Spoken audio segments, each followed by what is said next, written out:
Саламатсызбы Келчин Өкөч. Мына Акылбек Жапаров өткөндө акыркы маегинде айтты, Атамбаев менен араздашып анан кызматтан кеткени боюнчачы.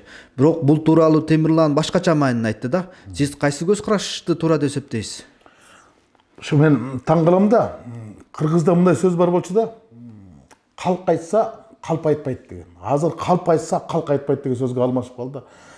Кадам сайын эле калп айтып атат, бирок караңгылык Кыргызстанды каптап жатат. Калыс сөздү айткан киши жок болуп атат да. Мен Темирлан туура сөзүн айтты. Мен бул 10 жыл бурун болгон окуяда Акылбек Үсөнбековичтин кайсы бир кезде ким менен араздашып, анан отставкага берген угу элекмин. 2012 жылы бул коалициялык өкмөттүн курамында өкмөттүн мүчөсү катары келип, каржы министри болуп туруп, ошол өкмөт менен кош отставкага кеткен.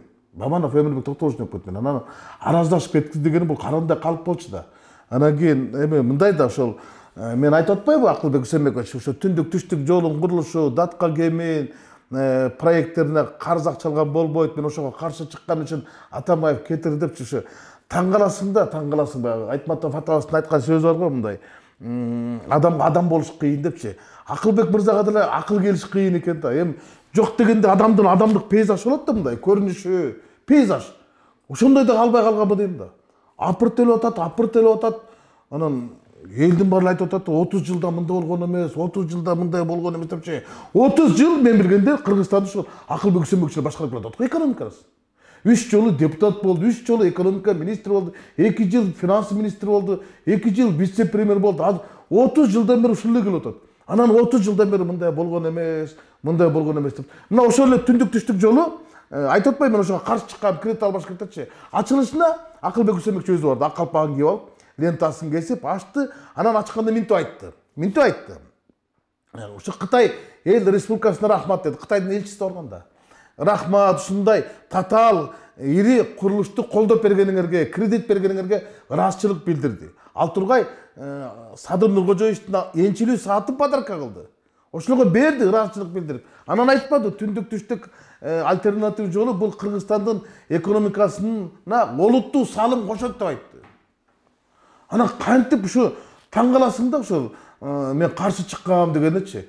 Дегеле мындай азыркы аткаруу бийлигинин башындагы адам айтса эле элдин баары ишенип атпайбы. Эми ушунчалык апыртма көп болуп кетти. Алдар көсө биякта да калды го дейм да. Алдар көсөдөн да ашып кетти болуш керек. Мен мисалы жазганга жетишпей атам да. Жазганга жетишпей калатам. Кадам сайын эле калп айтып атат, тигин айтып атат, муну айтып атат. Ойдо жок, жомокторду айтып атат. Бирок эл ошого ишенип атат да. 30 жыл мындай болгон эми 30 жыл ушул эле киши келип атат го. Ушу калп айтып атат деп калбадыңызбы? Мына ушул Акылбек Жапаровдун бюджет боюнча дагы калпын жакында эле Азаттыкта алга арашып ачыкка чыгарды да. Сиз кандай көз караштасыз? Бул консолидированный бюджет деп коет да. Бул Кыргыз өлкөсүнүн өкмөттүн бюджети эмес. Бул бюджетти биз бекитип бергенбиз. Ал Азимович туптура айтып атат. Керек болсо азыркы өкмөттүн иштеп жаткан структурасында Ал Азимович жазган болуш керек мен билгенден. Булар жаза да алган эмес. Программасында жазылбайт болуш керек менимче. Анан консолидированный бюджет деген бул консолидированный. Консолидация деген сөз да бул эми бул бириктештирилген бюджет.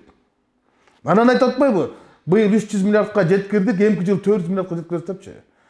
Эми калпты да чактабайчы керек да.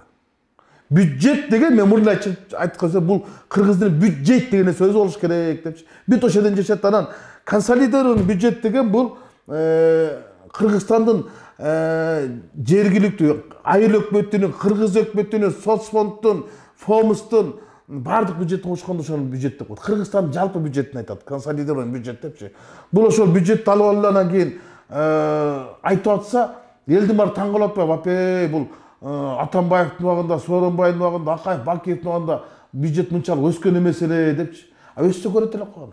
Бул негизи турган эле акчалар да баягы эле. Жок, бул турган эле акчалар. Бунун атын эле башка кылып айтып атат да. Бул мисалы мындай да. Мен билгенден Кыргыз өлкөсүнүн киреше бөлүгү киреше 171 миллиард, чыгашасы 181 миллиард болчу.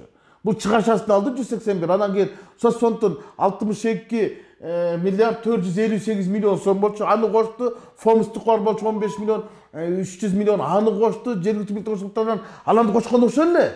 Биз бекиткени бюджет, биз иштешип аткан өкмөт аткарып келатат. А бул бирок ошонун баардыгын Кошубал фомстукундагы, соцфондтукундагы жергиликтүү бюджет бардык салыктык эмес кириштердин баарын кошуп алып турган, жалпылап алып турган ушуга чыгардык деп. Ал чыгарып турган бюджетте. Аны бул Акылбек Үсенович жасап турган жок да. Анан кийин айтып атпайбы биз пландан ашып келе атабыз профицит менен деп. Сен профицит менен ашып келе атсаң анда эмне үчүн жолдордун баары тешик? Эмне үчүн ошо Воен Антоновканын мектебине акча таппай отурасыңар 12 жылдан бери? 40 миллион сом таппай атасыңар, кайда айтасыңар? 1-январда айлык көбөйттү деле. Күзүндө айтпады эле. Күзүндө айткан 1-январдан баштап кыргыздар мугалимдердин баарын издеп калат. Эркек мугалимдер дефицит болот деген. Дефицит болгон жок го. Февраль болуп калды го. 1-апрелде отот эми. Айлык көтөрүлдү. 1-апрель эмне күнү экен баары жакшы билесиз да. Алдамай күндө. Такыр мындай дейм, консолидированный бюджет деген бул таптакыр башка түшүндүк. Бирок биздин көп эле жарандар түшүнбөй эле амай ушунчалык бар экен, ушунчалык профицит менен келе аткан экен, анан эмне үчүн эле жаманатты кылышып атат деп эми калкыбыз ушунчалык караңгы болуп бүткөнбү? Ушу калкка да бүгүн ишенип атат да. Эми биз көрүп турабыз да. Бюджеттин бүгүнкү көлөмү канча экенин, көнтөрдөн канча акча кайка түшүп атканын баардыгын көрүп турат. Элдин баары турат. Бирок калыс сөзүн айта албай, баягы кумга башын салган тоодоктай болуп калып калбадыкпы? Анан айткан кишинин баардыгы жаман болуп атпайбы? Айткан кишинин баардыгын төө бастыга алып эле боктоп соктотпойбу? Эми боттор да булардын баардыгы фейктер да. Анан бирөө өткөндө менен сурап атат да. Бот деген фейктер ушундай болуп атат. Сиз кандай мантип мен айттым. Сен биринчи өзүң жооп берчи, бот менен боктун айырмасы деп. Айырмасы не? Бот менен боктун айырмасы жокта. Экөө тең сасыйт. Бирөө интернет аркылуу сатат, бирөө жараны шаркы сатат. Баары өзүнө да. Анан арадан айланып өтөргөн кажет жок да. Андайларды алып салыш керек да. Бирок бүгүнкү күндө ошол теге Акылбек Үсенбековичтин аткаруу бийлигинин аткарып жаткан иштери алгылыктуу болуп жатат дегенде мен алысмын. Анткени биз баарын көрүп турабыз.